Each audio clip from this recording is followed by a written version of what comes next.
Dr. Swarup will be presenting another version of iStent inject double V.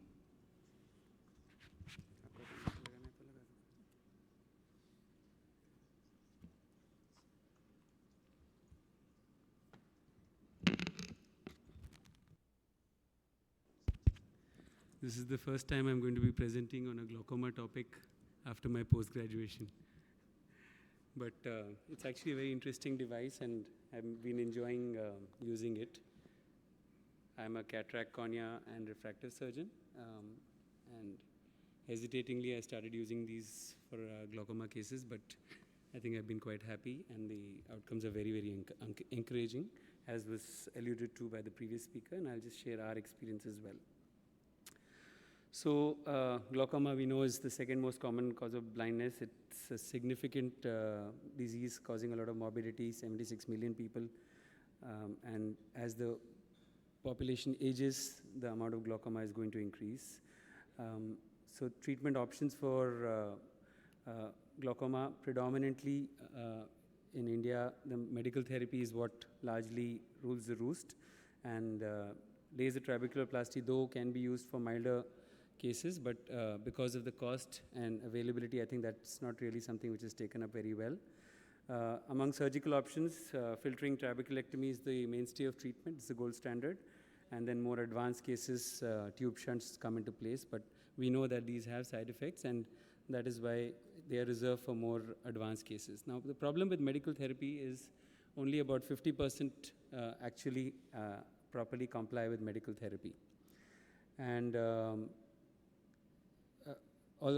because of the problems of trabeculectomy and tube shunts, they are usually reserved for more severe cases. So the mild and moderate cases, although they are on medical therapy, sometimes because of compliance, the efficacy of the medical therapy is probably not as good. And there's definitely a need for something better in that segment. And other than the compliance, the other issues with medical therapy are ocular surface disorders. I'm a cornea specialist, so we see a lot of patients coming, especially with prostaglandin analogs, chronic congestion, surface inflammations. Dry eyes is a major problem. And then you also have oculoplastic effects of many of these drops over time. And systemic side effects, cardiorespiratory, metallic taste, quality of life. Some of them are on 3-4 medications, so they get fed up of using drops and depending on others for the medication. And fluctuations of IOP, we know diurnal variations is an issue, so unless you're doing regular DVTs and monitoring their IOPs, there could be points in time when the IOP is going out of control. So this was a study from the Swarup Charity Eye Hospital showing that only 50% are fully compliant and 30% are partially non-compliant, and as high as 16.5% are totally non-compliant. So I think this segment in the middle, minimally invasive glaucoma surgery, is really something which has found a place and probably needs to develop further for our patients. And the main advantage with MIGS is that you can intervene early. You don't have to wait for the disease to reach an advanced stage, and probably you can also avoid and alter the course of glaucoma for these cases. So I'll be talking about this particular MIGS, which is the iStent inject, which is what I have used. And of course, there are other options like Bang and KDB, etc. But the problem with the other MIGS options are they damage the trabecular meshwork, and that can cause side effects, inflammation, fibrosis. So there can be recurrence of glaucoma, and sometimes the efficacy is not as good. So this is basically a trabecular micro bypass. It's got a flange like this and a thorax, and then it's got outflow which is in the center as well as on the sides. This is the latest model, which is the iStent W, which has got a wider flange, and the inlet is about 80 microns. So this is how you implant the device. You basically use a probe which has preloaded 2 devices, and you just click it over the trabecular meshwork, and essentially it creates a micro bypass from the aqueous to the Schlemm's canal. So you can easily combine it along with the cataract surgery, and that's usually what is recommended in most cases. So this is an angiography aqueous angiography study by Huang et al., which shows how this is before, and you can see after you've implanted, you can see that the outflow channels have opened up and you get a very nice outflow of the aqueous, which was again shown very nicely by the previous speaker on the intraoperative OCT. And OCT also has shown these channels to be opening up, showing a significant improvement in the outflow. And essentially, they work by increasing the uveous little outflow. So this is a slide showing that removing the trab meshwork is probably not a good idea, and it has a lot of functionality and actually helps in pumping aqueous into the Schlemm's canal. So if you remove it, like in the other mixed procedures, it might actually be counterproductive. And that's where I think iStent has an advantage, because it's creating a bypass. So in mild to moderate cases is where it's useful. More than 1 million devices have been implanted. I think all these aspects have been covered previously by the previous speaker. I'll just show you the surgical video of one of my cases. This was actually my second case. So you can see the pigmented trabecular meshwork quite nicely over there. I think these gonio prisms have made the surgery very easy, and this is like a self-retaining prism, I think. So as soon as you touch and press over the trab meshwork, actually if you get blood, it means that you found the Schlemm's canal. So that's the correct side. So we've implanted one already, and now we're implanting the second one, about 2-3 clock hours away. And then you can just put some viscoelastic over that area of blood to make sure that your implantation is appropriate. If you press too hard, sometimes you can get a deep implantation and the device may not be very clearly visible.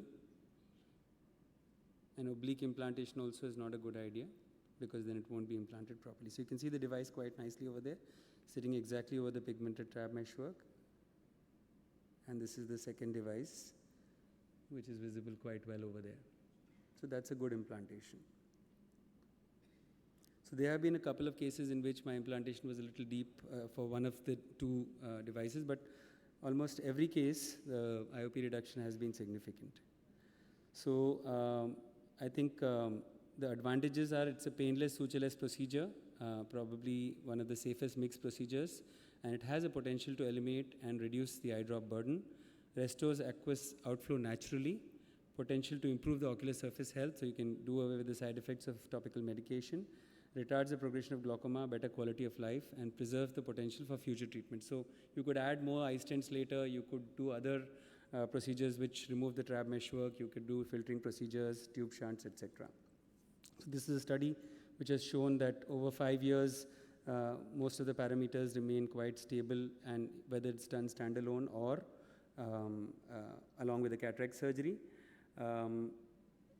Basically, I think this has been covered by the previous speaker, which are the ideal indications.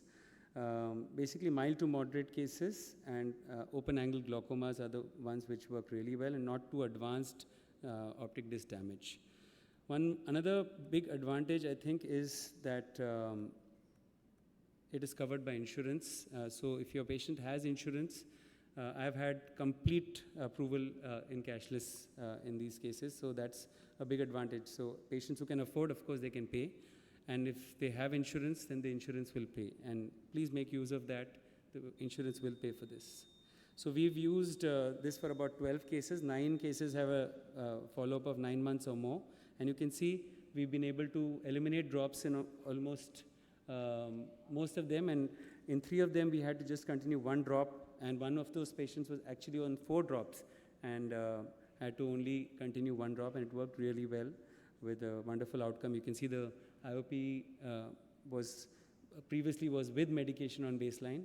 And most of them are without medication or on 1 medication, still lower than baseline. And you can see that there's a significant drop in the number of medicines that they're using.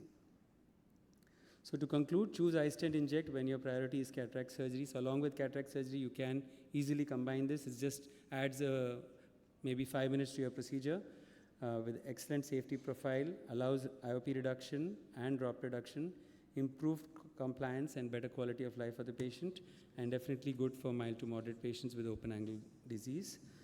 and studies have shown good stability over 5 years period. Thank you. Well, Dr. Rishi Swarup, how much does this cost actually? It's quite expensive, I think about $1 lakh. Yes.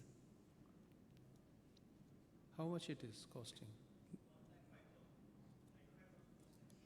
95,000 plus taxes. For one iStent, if you are For 2 stents, for one okay. eye. Yeah. Okay. So do you think it's very costly to the poor patients like India? It is expensive, so it's not for everyone. But those who can afford it, I think it's an option which should be offered. And if your insurance is paying for it, why not? Okay. Thank you very much. Thank you. Thank you, Dr. Rishi, for. So every phaco surgeon should. Yes, I think it's an easy procedure, and I think any phaco surgeon can do it. If you can do, other can also.